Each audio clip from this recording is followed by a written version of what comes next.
This is an Ellis Mowers and More product review. Interested in buying this product? The link is in the description below. Have a product inquiry or a home, garden, or automotive product or tool to review?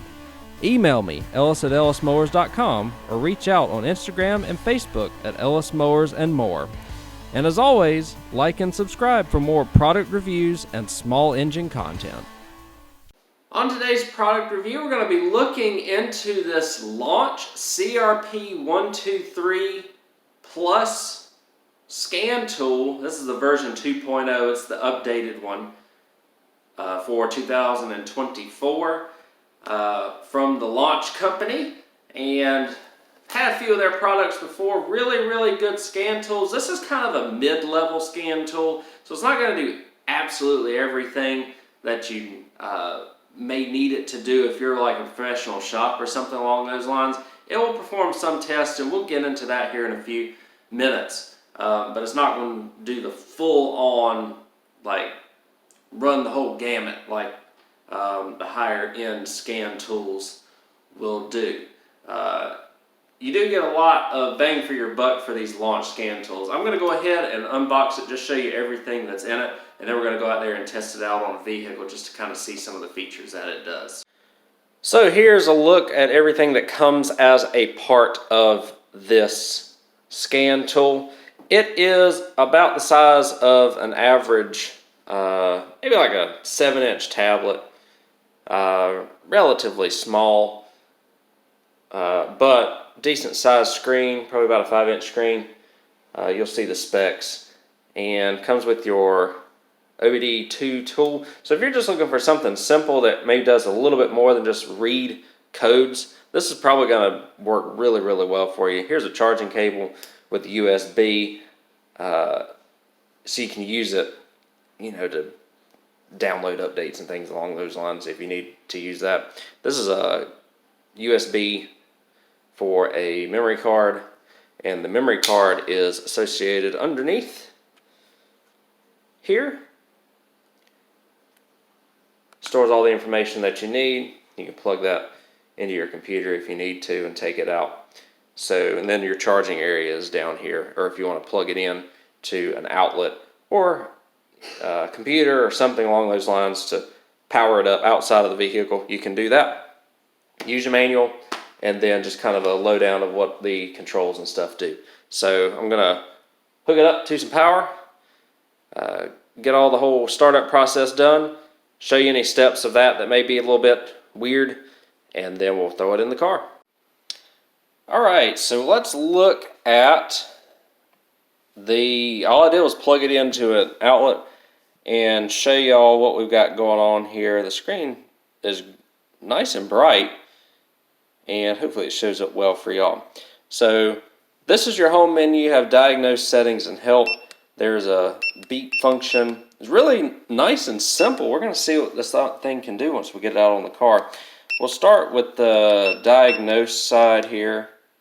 It's not a touch screen, so just want to let y'all know that. So you can scan, and it has all the different makes of vehicle. You have an OBD2 system, which it's going to process here for a second. Everything's going to fail, but after it does that, because I don't have it plugged into a vehicle yet, I'm going to show you all the remainder of the features. So now we'll go into the settings function over here, and you have a bunch of different settings like language, a lot of different languages, units of measure, which will go to imperial because we're in the United States. Beeper, we can turn off. No, we don't have to worry about that. Record mode, we have record mode on and off. You can change that as well. And then you just hit the escape button, and then you have some help functions here about DTCs, abbreviations, what they all mean, your tool information, and then about OBD, and then potential upgrade information. It'll tell you what you can do to upgrade. You know, if you keep this for a few years and need to get the latest software updates for newer vehicles, then you have that as well. Like I said, very simple operation. You don't have to register the product or anything. There's no like subscriptions that you have to purchase in order to get extra features or anything like that. So just kind of a mid-grade scan tool that'll show you a lot of the data that you need, the important data that you need to help diagnose your vehicle, but doesn't go to the extent of testing a bunch of things per se. We're going to test this out on my 2002 Toyota Camry. It does have a check engine code. It's had one for a long time now. The OBD port, you just have to figure out where it is on your vehicle. A lot of times it's going to be underneath the dash here on the driver's side. So we'll plug it in.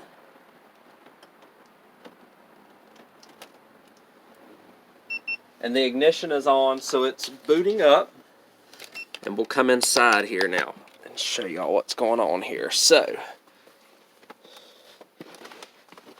it's booting up. Let's see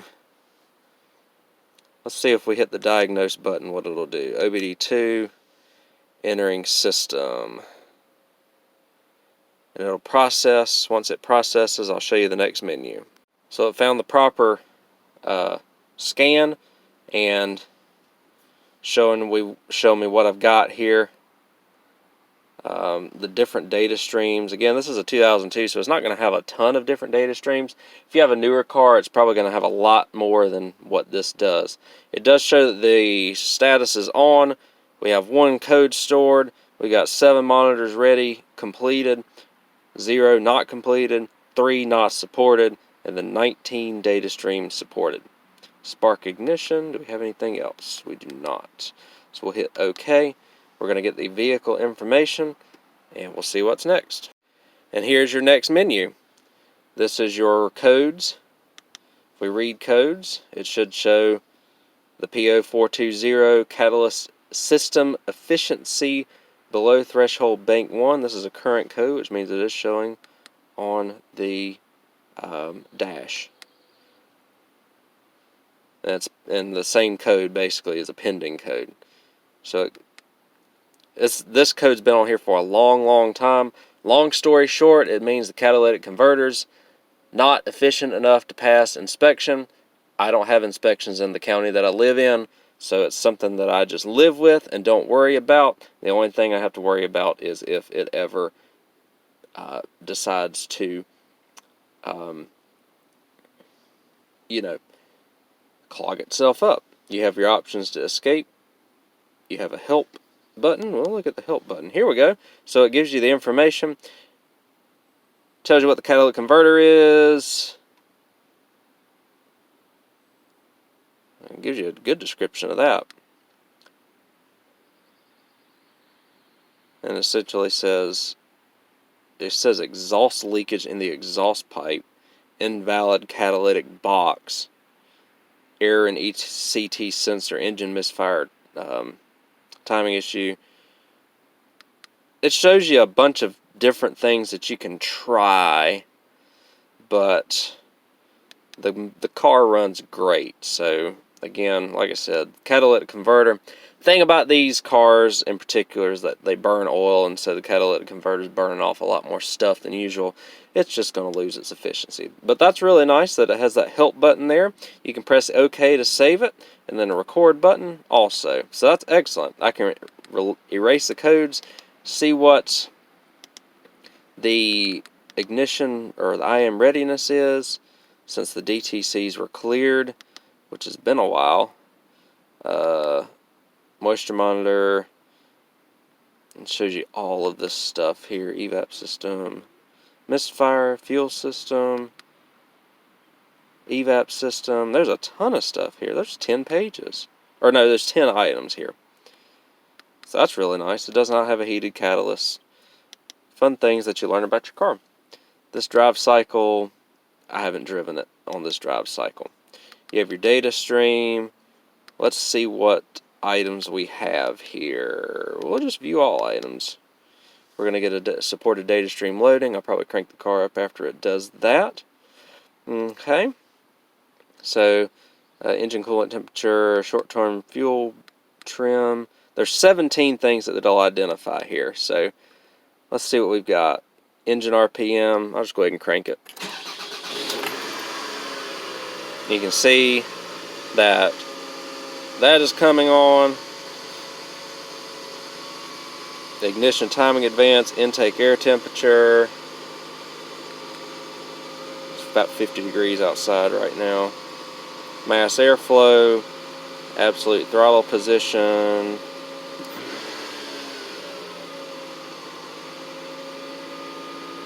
I guess that's a little bit different than the regular throttle position, which I'll show you in just a second. OBD requirements, OBD2, short-term fuel trim, 99.2%. Oxygen sensor voltage, so it's heating up the catalyst.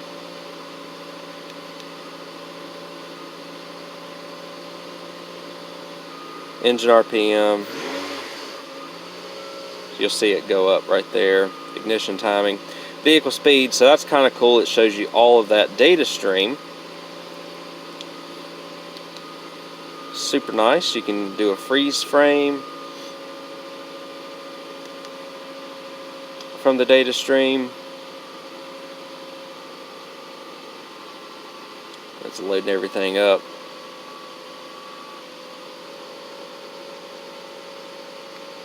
So it did the freeze frame right there.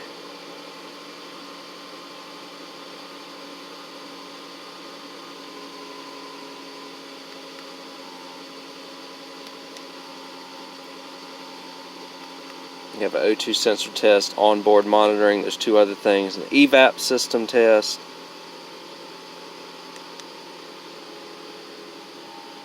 And it says it passed. How about that?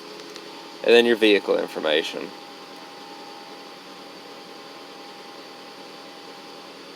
Not supported because you don't have to enter all that in. It just, again, a simple tool. Works pretty well. Let's see what scan does here. We'll go down to Toyota. Scion Toyota. Diagnose. Let's see what we've got here that we can do. We're in North America. And it's gonna load, and we'll see what happens after it loads here. So we have diagnose mode. This is an automatic.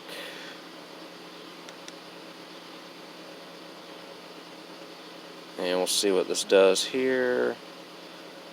Whole bunch of different diagnose modes it's loading.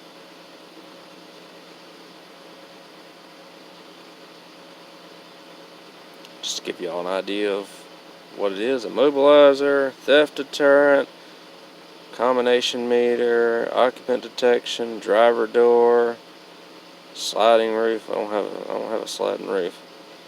So diagnose process, engine and ECT. Let's look and see what's in here. Again, this is going to vary by manufacturer and what they allow you to do. So let's see, read fault data.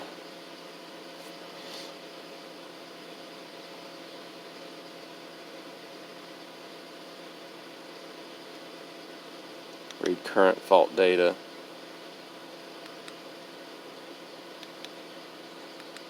So that fault code is not found in the database.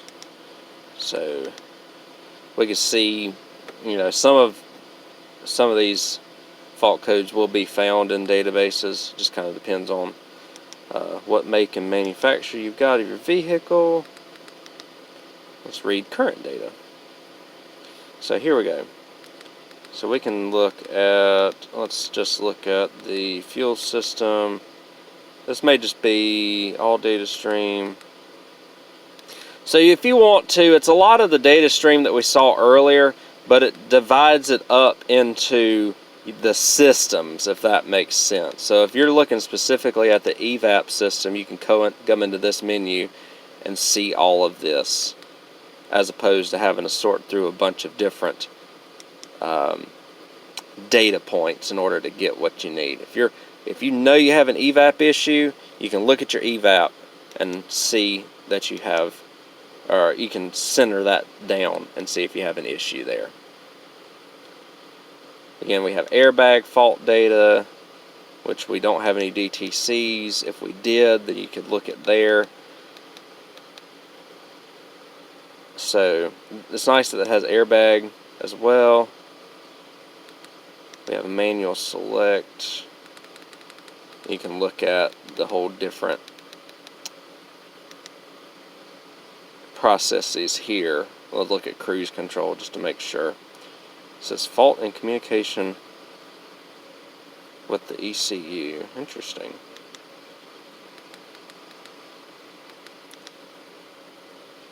I'm just seeing what we've got here. Of course, this car might be a little too old to support. Yeah.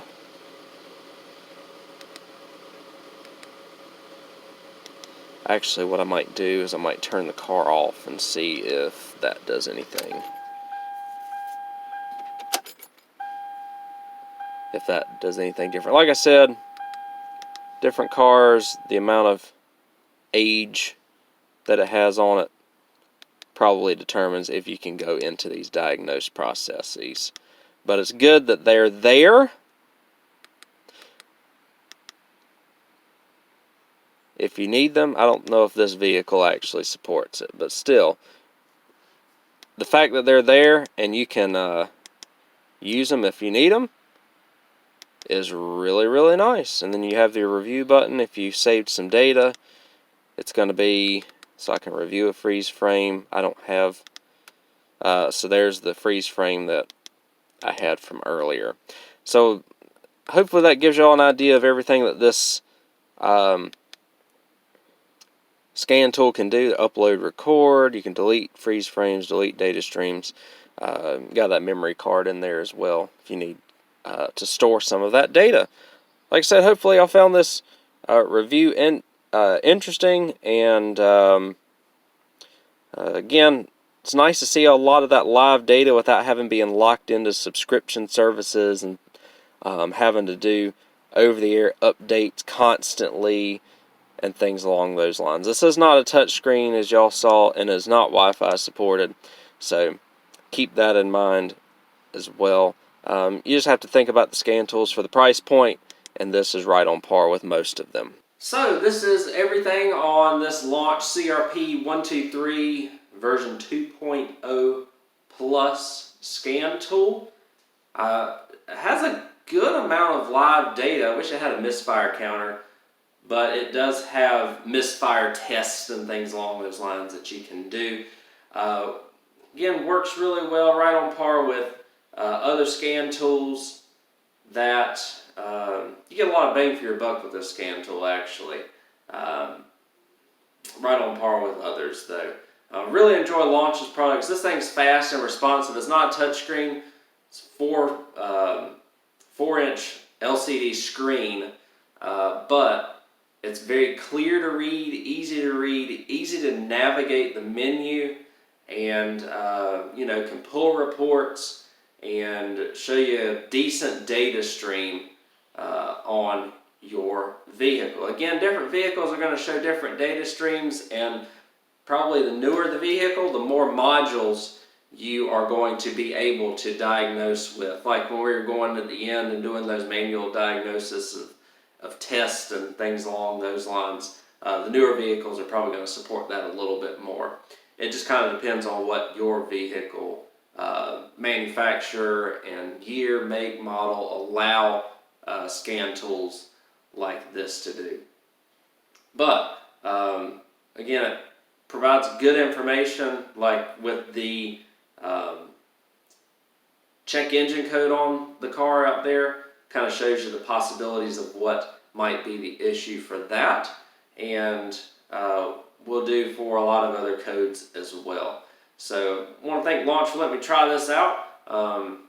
Again, their entire line of products is really good. You're probably going to be able to find one that at the level that you need. This is kind of a mid-level one. Again, it doesn't support Wi-Fi. You don't have to do system updates or register the product and only have a couple of years before the free updates run out. So it's a plus to that. The minus is it doesn't really do nearly as much as those professional scan tools, but then again, you're only paying about a quarter of the price to get a lot of functionality. So I do appreciate y'all watching this product review. Hopefully y'all found it helpful, at least in the navigation portion of trying to figure out how to get through this CRP123 scanner, which is fairly easy to navigate. So if you're not very technically minded, this may be a friendly scan tool for you. A lot more than just your regular, very basic scan tool that you can go out and buy for $20 or so. So I thank y'all for watching this product review, and I'll catch y'all on the next one. Take care.